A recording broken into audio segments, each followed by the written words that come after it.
Hindi mo nga kaya magmahal ng babae. Bakit ba palagi mo kami ginugulo? Kung kaya ko magmahal ng babae, okay lang ba? Nagsisimula na akong mahalin siya. Kaya huwag mong sirain.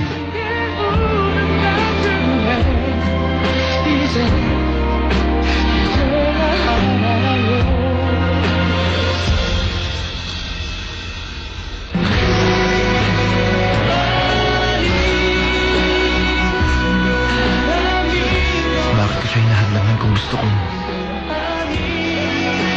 makapaghiganti siya? Bakit? Baka mag-iwan niya ng scar sa mukha mo. Okay lang ako, Charlie. Wala ang sugat na ito kung ikukumpara sa sugat na iniwan mo sa akin. Huwag ka na magpanggap na nag-aalala ka sa akin. Hindi ako nagpapanggap, Julian. Nag-aalala talaga ako sa'yo. Kasi nungalingan. Hindi ba magsisimula ulit tayo? Bakit ka nagsasalita na ganyan? Hindi ko sinabing may tiwala ako sa'yo. Hindi ko sinabing tinatawad na kita. Kung gano'n, anong gusto mo? Ang bumuntot lang ako sa'yo. Kahit magmukha na ako si Raulo. Ang galit ko, ang sampal ko, at ang pang-iinsulto ko. Ang sabi mo, handa mong tanggapin ang mga yon, pero ito, hindi mo kayang tiisin?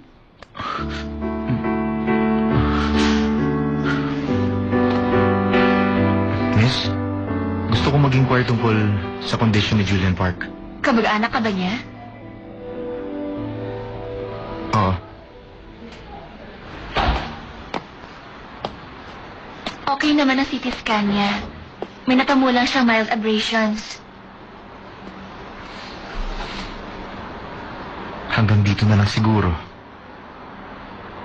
ang pwede kong gawin para sa kanya. Hindi ka pwedeng umalis sa ganyang kondisyon. Hayaan mong hatid kita. Pabayaan mo ko. Hindi ko inisip na magagawa mo akong patawarin ng ganong kadali. Magalit ka sa akin. Huwag mo akong pansinin kung gusto mo. Insultuhin mo ako, gawin mo kahit ano, pero huwag mo akong pagbawalan na mag-alala ako sa'yo, Julian. Nakikiusap ako sa'yo.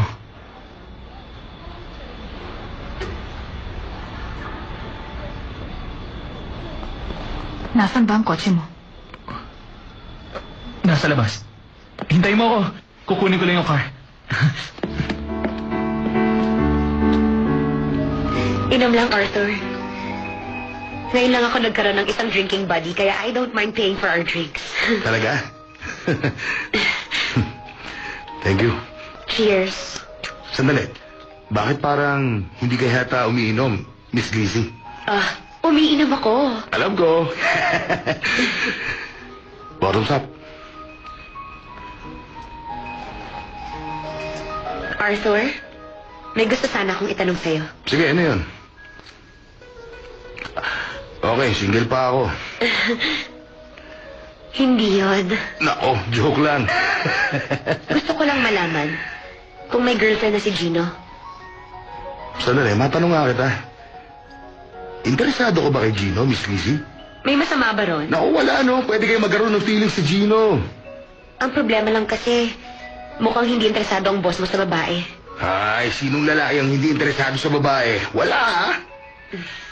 Halika doon. May pagkasuplado lang talaga si Boss Gino.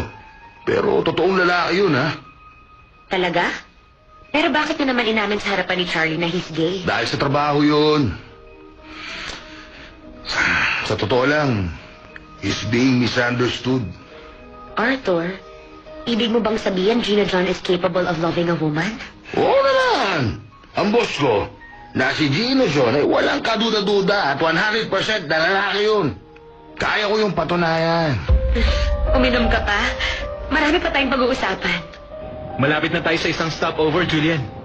Kumain tayo para makainom ka na ng gamot mo.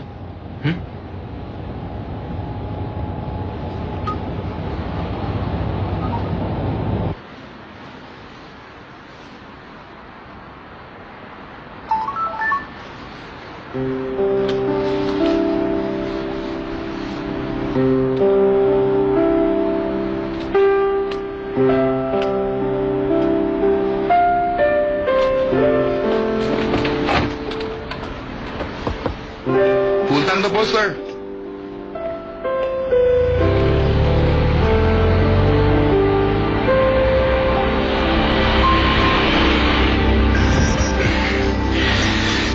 Okay, what should we eat?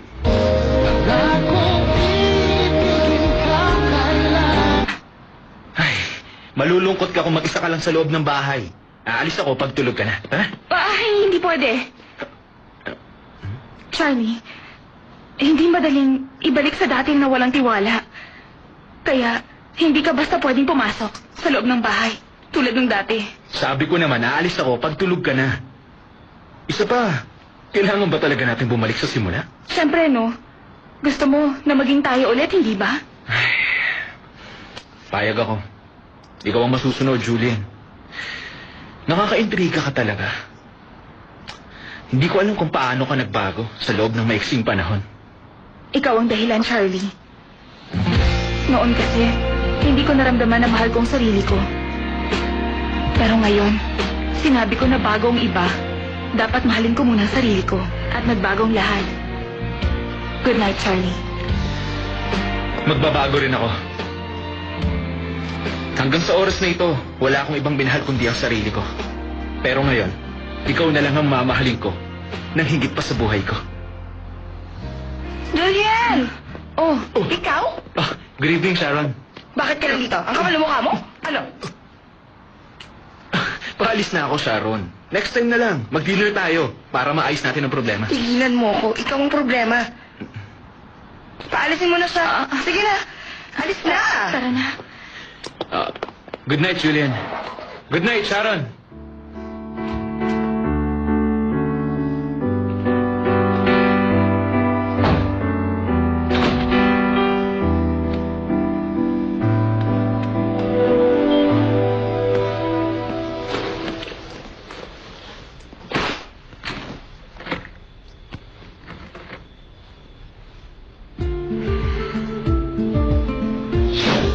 Julian, hetong water.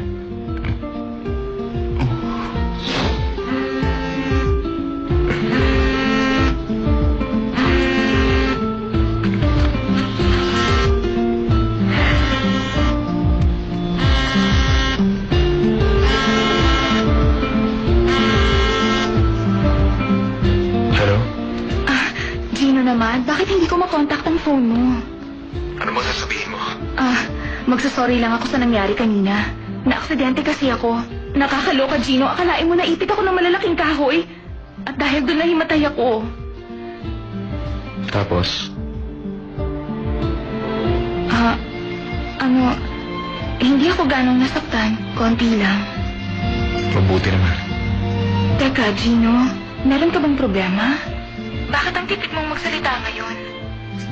Okay lang ako, Julian. Uuwi ka ba? Hindi, kaya huwag mo na ako hintayin pa. Marami pa akong trabaho.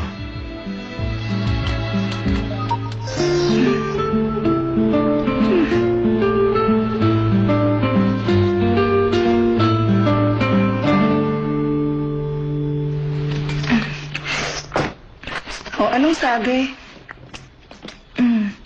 Marami daw siyang trabaho. Ay, nakapagtataka. Kung ako nga, nervous nung nalaman ko eh. Hindi ba nag-alala sa'yo si Gino? Siyempre, nag-aalala din siya. Nag-sorry nga siya sa akin eh. Dahil ang dami niyang trabaho. Mas importante sa kanyang trabaho kaysa sa'yo, Mars. Grabe, ang lakas mo talagang kumain. Gusto mo ba ng kanin? Tama na ba yan? No. Konti na lang ngayon. Ang kakainin ko. Julian, anong nangyayari sa'yo? Gusto ko maging isang hot chick na pag-aagawan ng mga boys. Tumigil ka nga. Gusto mo bang balikan ka ng ex-boyfriend mo? Don't worry, Mars. Hindi na akong dating Julian Park. Isa pa. Kailangan ko itong gawin dahil naguguluhan na ako. Ano na naman ba ang gumugulo dyan sa isip mo? Sabihin mo na bago ka pa masiraan ng ulo.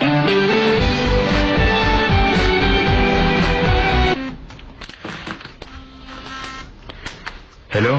Gino, hindi ko alam ang gagawin ko. Lizzie? napasok ako ng magnanakaw. Wala akong ibang matawagan ko dito. Gino, natatakot akong mag-isa.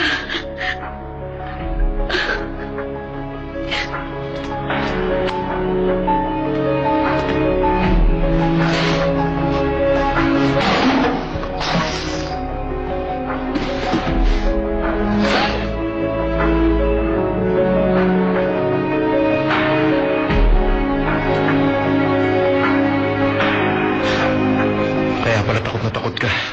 Okay ka na? Thank you talaga sa pagpunta mo agad, Gino. Hindi ko na alam ang gagawin ko. I'm so scared. Ang gulo nung dumating ako. Mag-relax ka na. Ay, duda ako kay Gino. Dapat umuwi siya. Okay ka lang ba talaga? Oo. Hindi lang dahil kay Tonton, nagstay na ako dito. Okay lang yon. Sige na, umuwi ka na. Ingat ka, ha. Ilak mo ang gate mo. Oo naman, no. Pahinga ka na. Ingat. Bye.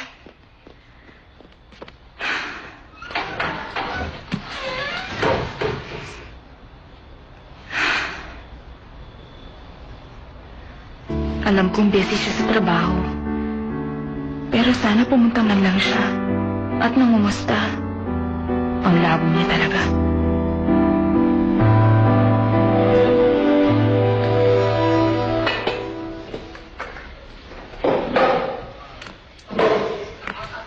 Hindi ko kayang tawagan si Charlie. At nahihiya ako na tawagan si Julian para lang tulungan ako. Tinawagan kita dahil wala na akong ibang choice. Paano? Kailangan ko na umalis. Ayaw mo bang mag-tea muna? I still have work to do eh. Pwede bang magstay ka dito tonight? Feeling ko hindi ko kayang mag-isa ngayong gabi. Please, Gino. Natatakot ako. Sa tingin ko pareho tayong hindi magiging comfortable if I stay here. Hindi kasi magandang tingnan. Gino, wait. Diba hindi naman dapat problema yun sa'yo? Bakit si Julian? Kasama mo sa bahay. Okay lang sa'yo si Julian. Pero pag ako, ayaw mo. Gino naman. Please stay. Natatakot talaga ako. 587 sheeps. 588 sheeps. 589 sheeps. 1 sheep. 2 sheeps. Okay. Ano nangyayari kay Ginong masungit, ha? Sabihin mo, ano bang problema ng older brother mong weird?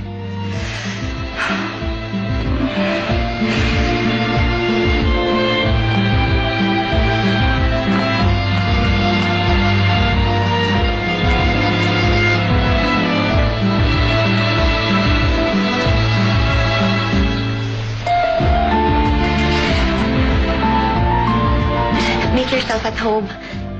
Sabi na sa'yo sa guest room ka na lang.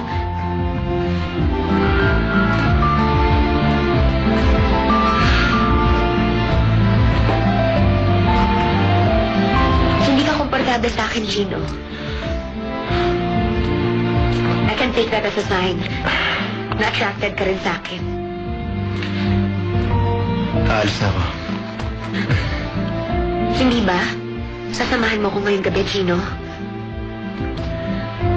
Mag-umaga na, Lizzie.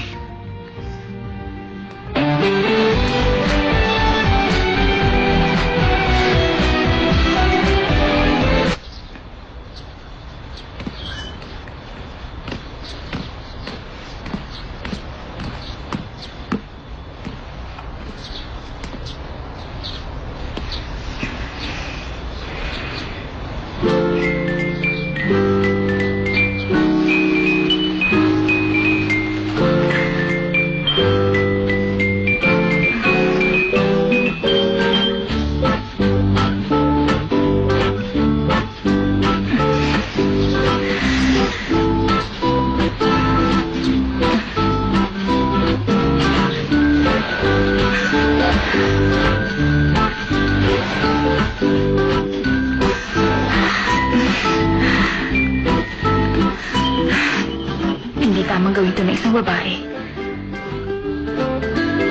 Pero, friends naman kami ah.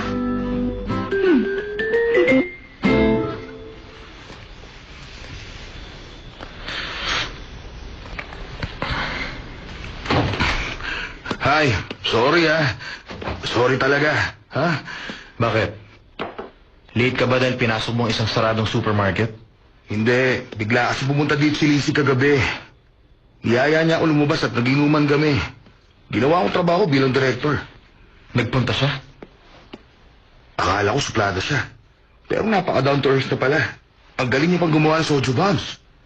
She's my type. What did you talk about? Ano pa ba mag-uusapan namin? Huh? Siyempre, ikaw, Gino. Ano sinabi mo? Sinabi ko yung... Ang dami ko na yun na soju bomb. Wala akong maalala eh. Gino, teka, napasin ko lang ha. Yan din yung damit mo kahapon ha. Hindi ka pa ba umuwi? Ano? Hindi. Bigla ka na lang umalis at hindi ka na tumawag, Gino. Nakakaduda ka ha. Hindi mo ako dapat pagdudahan. Nagtrabaho ako, no? Talaga? Teka, may nakuha ka ba? Matagal ka na rin hindi nakatira sa Sango J ha. Sigurado umikilos ng company ni Charlie. Siya nga pala, nakita mo na ba yung floor plan? Kung makukuha mo yung floor plan, hindi na tayo magpapakahirap. Nakuha mo ba ng picture? Ayaw niya pumayag. Gino, kailangan mo na gumawa ng paraan. Ang dapat mo sigurong gawin, yayain mo si Julia na mamasyal muna. Tapos kukuha na ako ng picture yung Sango J. Kailangan ba natin gawin yun? Wala na ibang paraan, delikado na tayo eh. Baka nga hindi na tayo makaabot sa deadline, Gino. Dahil ba kay Juliet? Hindi mo na siya makikita kapag umalis ka na ng Sango J. Sandali nga. Gino John, huwag mo sabihin may feelings ka na para kay Juliet. Ano ba, umaamin ka na nga.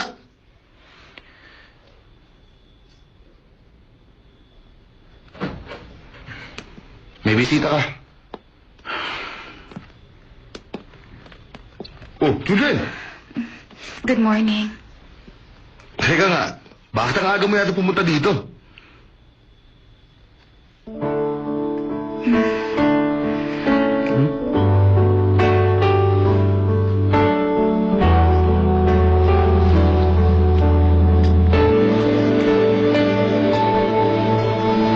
Naisipan kong dalhan ka ng fresh boxers at socks. Malinis ka sa katawan, kaya baka kailangan mo magpalit ng underwear. Teka nga, pinakailaman mo ang drawer ko? Ano ba? Huwag ka nang mahiya sa akin dahil friends naman tayo, no? Hindi mo to kailangan gawin. Kahit friend kita. Magpasalamat ka. Wala kang ibang dapat sabihin kundi thank you. Thank you na. Guilty ka, no? Bakit naman? Na-aksidente kasi ako. Pero hindi ka umuwi. Masyado kang workaholic pero dinalhan pa rin kita ng pagkain at underwear dahil nag-worry ako sa'yo. Hindi ka ba nag-guilty? Hindi, Julian. Tingnan mo, nasugatan ako. Sa totoo lang, muntik na ako mamatay sa nangyari sa akin. Ang babaeng katulad mo nakalatang utak, hindi basta-basta namamatay. Oh, grabe ka naman. Ang sama mo talaga. Sana, sinabi mo na lang na nag-worry ka sa akin at gusto mo pumunta pero dahil marami ka trabaho, hindi ka nakarating.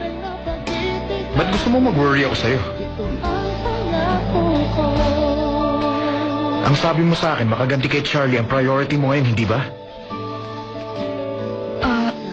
Alam ko yan pero magkaibigan pa rin tayo. May goal ka sa buhay, kaya yun ang isipin mo. Huwag yung kung ano-ano. Pwede ka na umalis. May work pa ako. Tanong ko lang, wala na bang ibang bagay na mahalaga sa buhay mo kundi puro trabaho? Wala. Trabaho lang. Aalis na ako. Sige, Gino, magtrabaho ka ng mabuti. Sana ay di na matapos man. Wala kong pipigil kailan pa man.